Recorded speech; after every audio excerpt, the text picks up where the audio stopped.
Hvad så alle sammen? Velkommen til den her lidt sådan anderledes video, hvor jeg vil vise jer i dag, hvordan du skal sådan gøre, så du kan bruge CapCut uden at købe Pro, men stadig bruge alle Pro-funktionerne. Som I kan se her, så har jeg loadet en hel video op. Jeg har editet her, hvor jeg bruger en masse Pro-ting. For I kan se, hvis jeg trykker eksport nu, så står der, at jeg skal, for at kunne bruge alle de der effekter, så skal jeg købe Pro og alt det der. Det skal du ikke. Det er fucking dumt, og det er det dummeste, du nogensinde kan gøre. Det du gør, det er, at du gør sådan her. Og så tager du bare og sådan selecter alt, som i alt der overhovedet er. Venstre klikker på en af tingene, det er sådan set fuldstændig ligegyldigt. Og så laver du det til et enkelt sådan klip sådan her. Sådan at I kan se, at det kører i det hele i et. Når du har gjort det, så er det eneste, du bare skal gøre, du går i video. Hernede, så går du i motion blur, så sætter du den bare til 1 eller sådan noget. Det er ligegyldigt. Men det er meget vigtigt, at du sætter det der motion blur på. For det er nemlig det, der gør, at du kan gøre, som du skal. Motion blur, det er rigtig, rigtig vigtigt. Og motion blur, det kan godt tage rigtig lang tid. Lad os sige, altså nu laver jeg kun små clips, så det vil sige, motion blur, det tager ikke skide længe.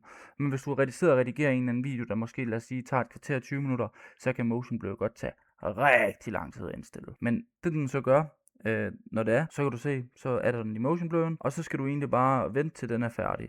Når den så er færdig, så viser jeg lige om lidt, hvad fanden man så skal gøre, fordi det er pisse smart det her. Altså, jeg håber virkelig ikke, at de patcher det. Virkelig ikke. Eller finder ud af det. For det er skidehammerende smart. Jeg sidder og bruger alle CapCut Pro tingene helt gratis. Jeg betaler ikke en krone for det. Så kan du simpelthen se her. Nu er videoet blurred.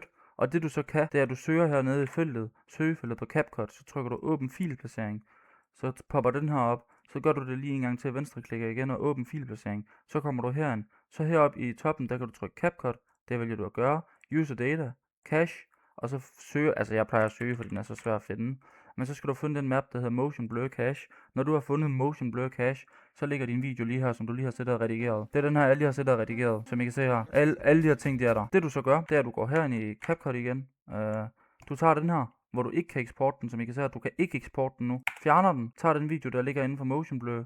Adder den. Præcis samme video lige om lidt. Kig her, præcis samme video. Fader med musikken er der også, min egen musik. Jeg kan se alt det her. Når jeg trykker eksport her, bum, så virker det sgu. Så kan jeg sgu sagtens alt, som jeg vil, og generate lortet, så jeg kan uploade det direkte til TikTok, eller hvor jeg end vil bruge det, men jeg tænker, at CapCut det er mest til TikTok. Så hvis I fik noget ud af den her video, så husk at dele den med andre, så de kan finde ud af, hvordan fanden man også gør. Fordi der er ikke særlig mange, der ved til det her hack, men det er pisse smart. Og så håber jeg, at vi ses på stream, twitch.tv/vadiblaze.